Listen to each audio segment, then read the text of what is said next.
Voy a empezar el capítulo de hoy desvelando un secreto, un mensaje de WhatsApp en un grupo privado. Estas cosas no se hacen, pero dado que no es nada especialmente sensible, espero que su autor me lo sepa perdonar. Más concretamente, es un mensaje de Samuel Gil en el grupo de chat que tenemos con Cris Carrascosa, Javi Recuenco, el propio Samuel y yo. Era un viernes por la mañana de un día de julio, de esos en los que uno está más pensando en las vacaciones que en otra cosa.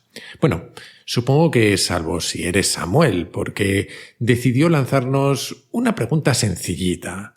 Decía algo como lo siguiente. Imaginad un sistema complejo adaptativo. A priori se podría pensar que un cambio funcional en las unidades de jerarquía inferior, por ejemplo las células, resultaría en un cambio en los comportamientos emergentes en un nivel superior. Pero eso no tiene que ser necesariamente así porque el bicho es adaptativo, ¿no? En general, mi pregunta es, ¿para influir en un comportamiento emergente es eficaz intentar modificar los elementos sencillos que dan lugar al sistema complejo o es lo suyo intentar hacer cambios a un nivel superior que resulten en cambios en ese nivel superior? Te puedes imaginar que he perdido la cuenta de las veces que he tenido que regrabar esto hasta que he conseguido decirlo bien y tampoco estoy seguro de haberlo hecho. En un alarde de inocencia, eso sí, él remató su mensaje con un «no sé si se me entiende». ¡Ay, Angelito! En su defensa diré que Samuel sabe que está hablando con unos frikis. Bueno, y con Cris, que no sé cómo nos aguanta a veces. Pero vamos, que a poco que seas medio normal, lo más probable es que no hayas entendido nada o casi nada del mensaje en cuestión. Lo que es una pena porque de lo que habla es de algo especialmente útil de conocer. Del pensamiento sistémico. En fin. Vamos a ver si logramos hacerlo un poco entendible. Hoy vamos a hablar de sistemas complejos, que sé que puede intimidar un poco, pero es una parte fundamental del mundo en el que vivimos. Por ejemplo, la economía es un sistema complejo. Eso sí, nuestras finanzas personales no tienen por qué serlo. Es más, hace un tiempo, en los capítulos que dediqué al tema, te hablaba de mi propio sistema para gestionar mis finanzas y en realidad es bastante simple. Una parte fundamental de ese sistema era y es usar fondos indexados para invertir parte de mis ahorros. Si esto te suena chino, te diré que los fondos indexados lo que hacen es, en lugar de intentar adivinar qué empresa va a subir o bajar en bolsa, simplemente replican el comportamiento del mercado, que según muchísimos estudios es a la larga la mejor forma de invertir. En fin, que si te interesa ese tema te recomiendo que escuches aquellos capítulos. En ellos te hablaba de una empresa que es la que yo utilizo desde 2016, mucho antes de empezar con el podcast, y que además te recomendaba simplemente porque me gusta. Yo no tenía patrocinadores por entonces. Su nombre es Indexa Capital y me consta que muchos oyentes os habéis hecho usuarios. Por eso me hace especial ilusión contarte que esta vez son los patrocinadores del capítulo de hoy. Porque además son una de las empresas que más me gusta por cómo hacen las cosas. No es solo que el servicio sea realmente bueno y que te ofrezcan la posibilidad de invertir con comisiones realmente bajas, sino que conozco a sus fundadores y sé que están constantemente pensando en el cliente, en cómo mejorar el servicio, pero también en cómo ayudarte a entender mejor los mercados financieros y a protegerte de cosas como los sesgos de los que tanto te he hablado en el podcast. Así que si ya inviertes o si quieres empezar a hacerlo, te animo a que le pegues un vistazo a Indexa Capital. Es más, puedes usar el enlace indexacapital.com/t/Kaizen y no tendrás comisiones de gestión de Indexa durante todo un año en tus primeros 10.000 euros invertidos en una cartera de fondos. Y por si no puedes apuntar ahora el enlace, que sepas que te lo he dejado en las notas del capítulo. Venga, a indexarse todos.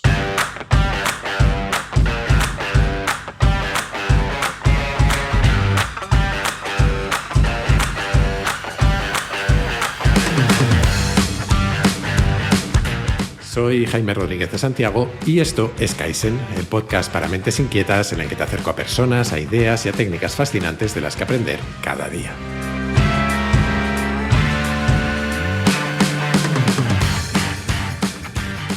Seguro que has oído alguna vez decir que el mundo es cada vez más complejo. Y lo es, y enseguida veremos por qué, pero ¿te has planteado alguna vez qué es la complejidad?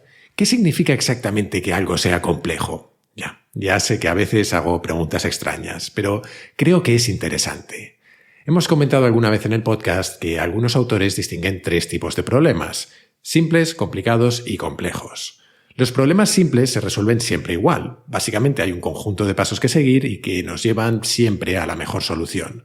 Una receta, por ejemplo, es un problema simple. Si la sigues al pie de la letra, te sale una tarta estupenda, excepto si el que cocina soy yo, que en ese caso lo mismo acaba ardiendo la cocina. Luego están los problemas complicados, que son los que necesitan expertos para resolverse, que son quienes entienden qué receta aplicar y cómo aplicarla de entre todas las posibles. A veces los problemas complicados se descomponen en otros problemas de ámbitos muy diferentes y por eso a veces se necesitan equipos de expertos de disciplinas distintas. Mandar un cohete a la Luna, por ejemplo, es algo complicado. Se necesitan expertos en materiales, electrónica, comunicaciones y en otro montón de cosas, capaces todos ellos de ocuparse de su área y de trabajar juntos. Y puedes necesitar varios intentos, pero en cada uno de ellos acumulas experiencia que hace que puedas perfeccionar el proceso. Y por último están los problemas complejos, que son únicos en sí mismos. La experiencia previa no nos dice cómo resolverlos. El ejemplo típico es el de criar un hijo. Aunque haber tenido hijos antes es una experiencia útil para el siguiente, cada uno es diferente y puede requerir una aproximación distinta. Y otra forma de ver esto es un ejemplo que usa Recuenco con frecuencia.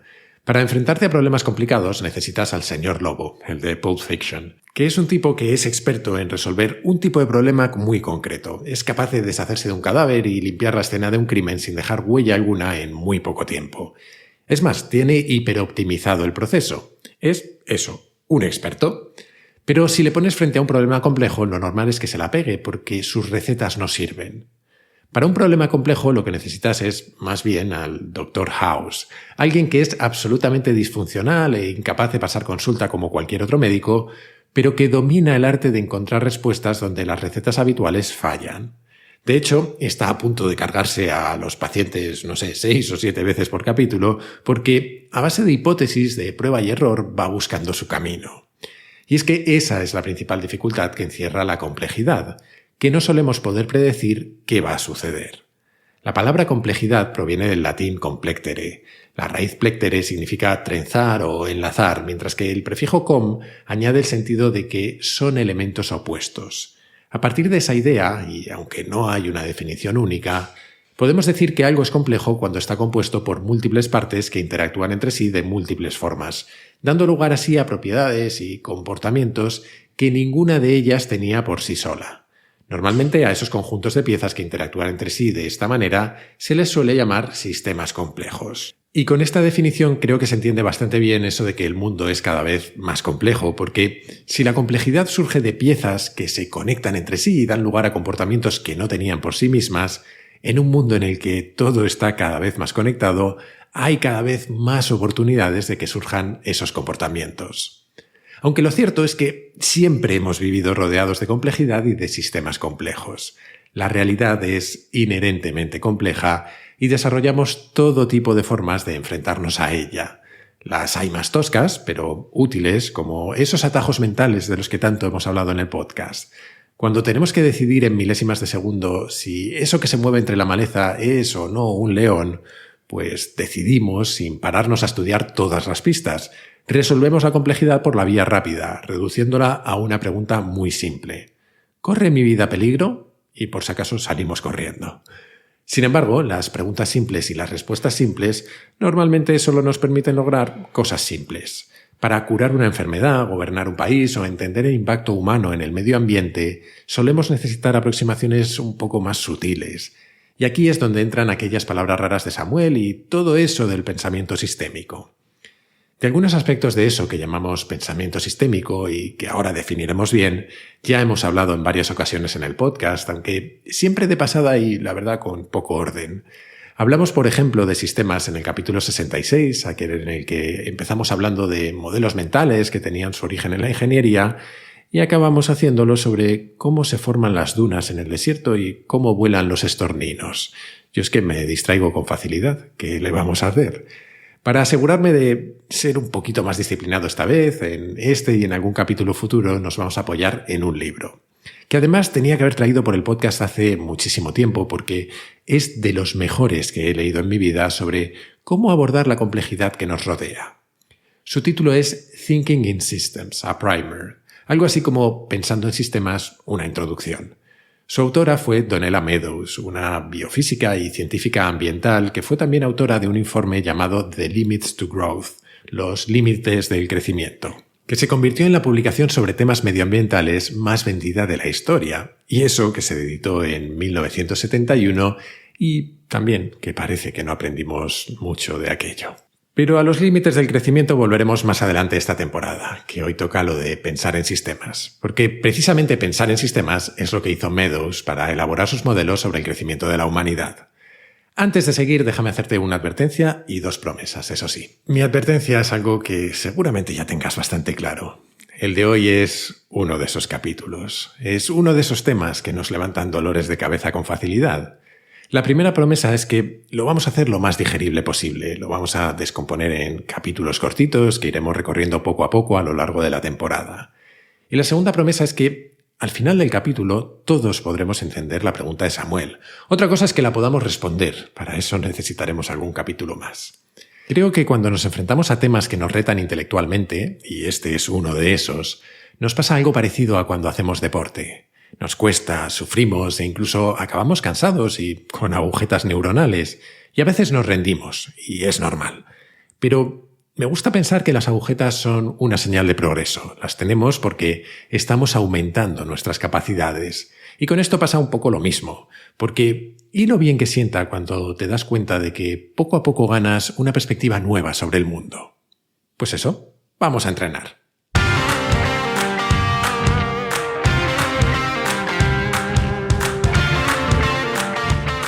Según la propia Meadows, un sistema es un conjunto de cosas, de personas, de células, de moléculas, de lo que sea, que están interconectadas de tal manera que producen sus propios patrones de comportamiento a lo largo del tiempo. Los sistemas, además, pueden ser agitados, constreñidos, acelerados o dirigidos por fuerzas externas, y cada sistema responde a esas fuerzas de una forma característica que casi nunca es simple.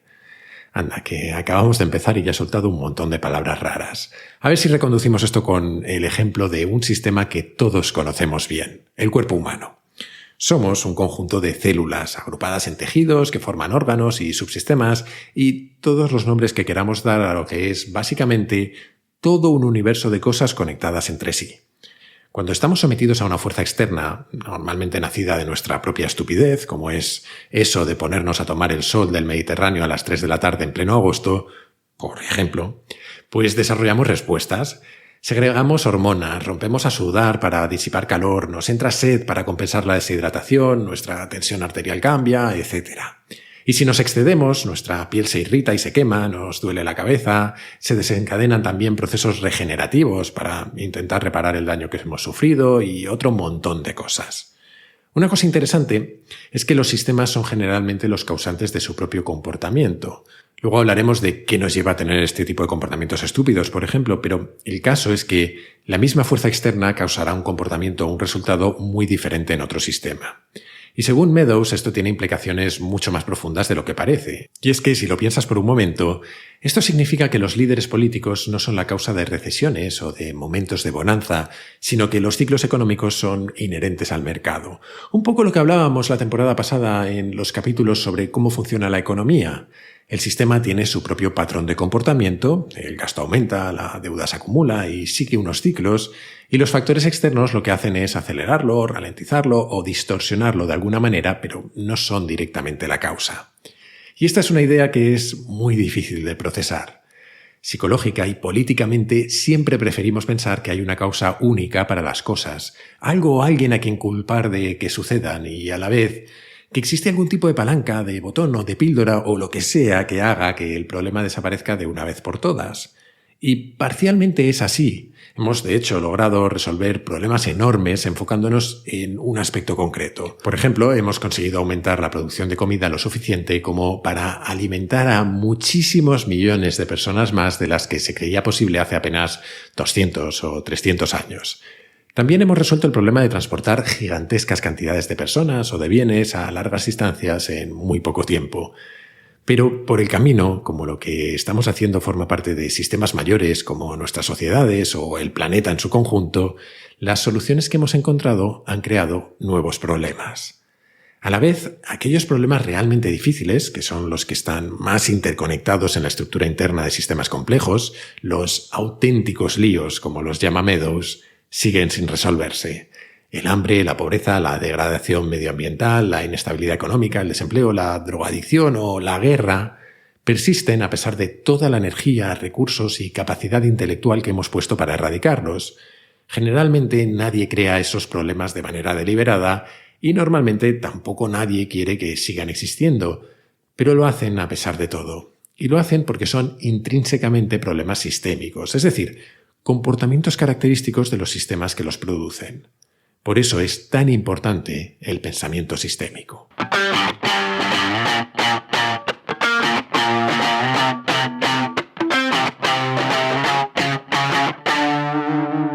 Como te contaba en el capítulo anterior, esta temporada quiero hacer un experimento. Se me ha ocurrido abrir un número de teléfono para que, si quieres, puedas enviar tus preguntas, tus comentarios o tus reflexiones en forma de nota de audio por WhatsApp. De hecho, ya habéis enviado algunas, así que muchísimas gracias. No sé cómo lo estructuraré, pero seguramente lo que hagamos sea que cuando hayan llegado unas cuantas más, dediquemos algún capítulo especial a responderlas o algo así, según lo que llegue, ya veremos. Así que si te apetece participar en Kaizen, puedes enviar tus notas de audio al siguiente número: 683-172-622. Eso sí, si lo haces desde un número que no sea de España, tendrás que añadir el prefijo 34 delante.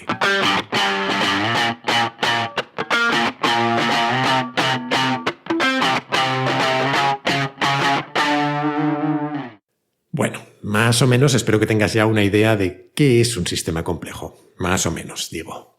Por resumirlo de una forma distinta y que a mí me gusta mucho, podríamos pensar en el lenguaje. Un libro es una sucesión de capítulos compuestos por párrafos que a su vez están compuestos por frases, compuestas por palabras, etc. Y todo está obligado a seguir un orden lógico y lineal que nos permite entenderlo. En los sistemas, sin embargo, pasa todo a la vez. Todos sus componentes están relacionados entre sí y no en una única dirección, sino en muchas a la vez. Es como si de golpe aparecieran todas las palabras del libro en nuestra cabeza, conectadas las primeras con las últimas y con las intermedias. Por eso nos cuesta tanto entenderlos.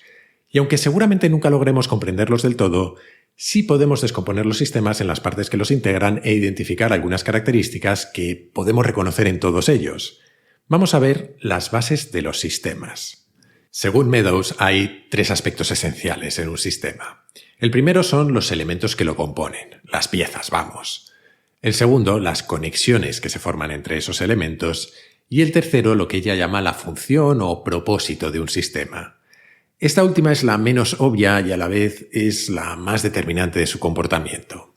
Vale, paremos aquí y volvamos al cuerpo humano. Hemos hablado antes de sus componentes, que podemos agruparlos o desagregarlos en distintos niveles. Nos podemos ir a lo más pequeño, como las células o incluso moléculas o átomos, o por otro lado nos podríamos ir a hablar de los subsistemas que lo componen, el sistema nervioso, el circulatorio, etc. En el fondo esto es como las muñecas rusas. Dentro de cada una hay una sucesión casi infinita de otras, a cada cual más pequeña. Sea cual sea el nivel en el que nos fijemos, podemos identificar sus conexiones. En el ejemplo del cuerpo humano, seguro que no las conocemos todas, pero sabemos unas cuantas. Hay muchos mecanismos distintos para que unas partes se conecten con otras. Hay conexiones que tienen que ver con intercambio de información y regulación de procesos, como los impulsos nerviosos o las hormonas.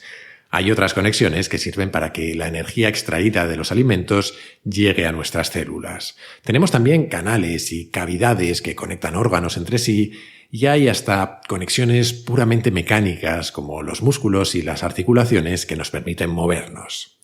Nos falta el tercer punto, el del propósito o la función. Ese que es el que decía Meadows que es más determinante en el comportamiento y que a la vez es el menos obvio. Porque, ¿cuál es el propósito de ese sistema complejo que es el ser humano? Aquí nos podríamos poner súper filosóficos y acabaríamos hablando del propósito de la vida y esas cosas, pero no voy por ahí, sino de forma más fría. ¿Cuál es el propósito de nuestro cuerpo?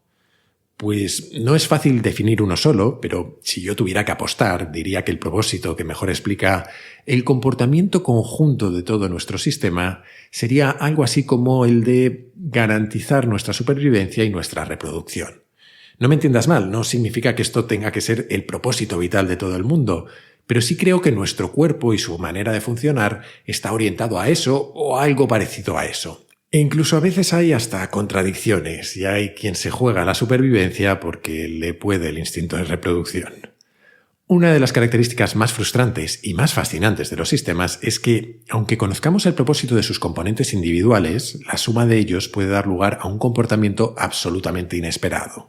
Es esa turra que daban los de Los Serrano de que 1 más 1 no tiene por qué ser 2. Bueno, en su caso eran 7. O es eso de que el todo es más que la suma de las partes, que es especialmente cierto en el caso de los sistemas complejos. Porque puedes tener un montón de piezas o de subsistemas cuyo propósito conoces, por ejemplo, un montón de seres humanos cuyo propósito es algo parecido al que te he propuesto, sobrevivir y reproducirse, que cuando los unes en un sistema y se conectan entre sí, empiezan a suceder todo tipo de comportamientos. Algunos nos encajan. Lo de cambiar camellos por trigo, organizarse para cazar o vivir en sociedades parece coherente con eso de sobrevivir y reproducirse. Otros nos descolocan. De pronto a esos humanos les da por pintar en las paredes de las cuevas, por crear religiones o por ir al psicoterapeuta. Cosas que no son tan sencillas de vincular al propio propósito original.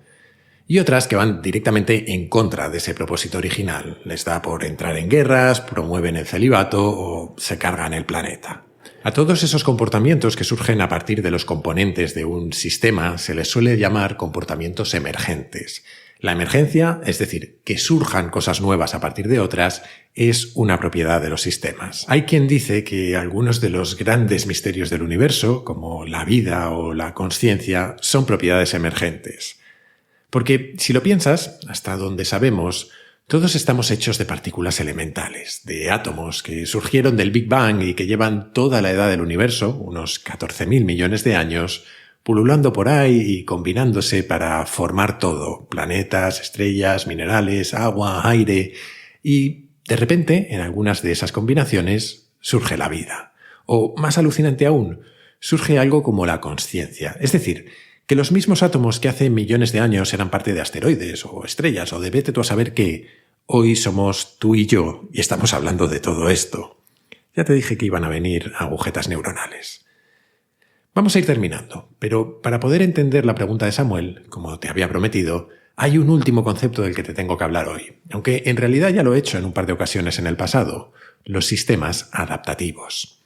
Un sistema, sea más o menos complejo, es adaptativo cuando reacciona a lo que pasa a su alrededor, generalmente tratando de preservar su propósito o función. Toma ya. Se entiende mejor con ejemplos, como casi todo, ya verás. El cuerpo humano es adaptativo. Si lo sacas de su temperatura óptima de funcionamiento haciendo el idiota poniéndote bajo el sol, como veíamos antes, empieza a hacer todo tipo de cosas para intentar recuperar esa temperatura de funcionamiento, como por ejemplo sudar. El mercado financiero es un sistema adaptativo. Ante noticias externas se adapta y cambia su comportamiento, en teoría para intentar reflejar el impacto de toda la información conocida en los precios de las acciones. Vale, pues con este último concepto y con todo lo que hemos visto hoy podemos terminar el capítulo. Pero antes vamos a recordar la pregunta de Samuel, que lo más normal es que te haya sonado a chino cuando la oíste por primera vez y, por lo tanto, que la hayas olvidado. Decía algo así. Imaginad un sistema complejo adaptativo. A priori se podría pensar que un cambio funcional en las unidades de jerarquía inferior, por ejemplo las células, resultaría en un cambio en los comportamientos emergentes en un nivel superior. Pero eso no tiene que ser necesariamente así porque el bicho es adaptativo, ¿no? En general, mi pregunta es, para influir en un comportamiento emergente, ¿es eficaz intentar modificar los elementos sencillos que dan lugar al sistema complejo o es lo suyo intentar hacer cambios a un nivel superior que resulten en cambios en ese nivel superior? Sigue sin ser muy sencilla, pero espero que ahora te haya sonado algo más entendible. En resumen, la facilísima pregunta de Samuel es si para cambiar el comportamiento de un sistema adaptativo es mejor cambiar el comportamiento de los niveles más básicos o actuar sobre los más complejos. La respuesta la vamos a dejar para otro capítulo, pero hasta que llegue te la dejo de deberes. ¿Tú qué crees?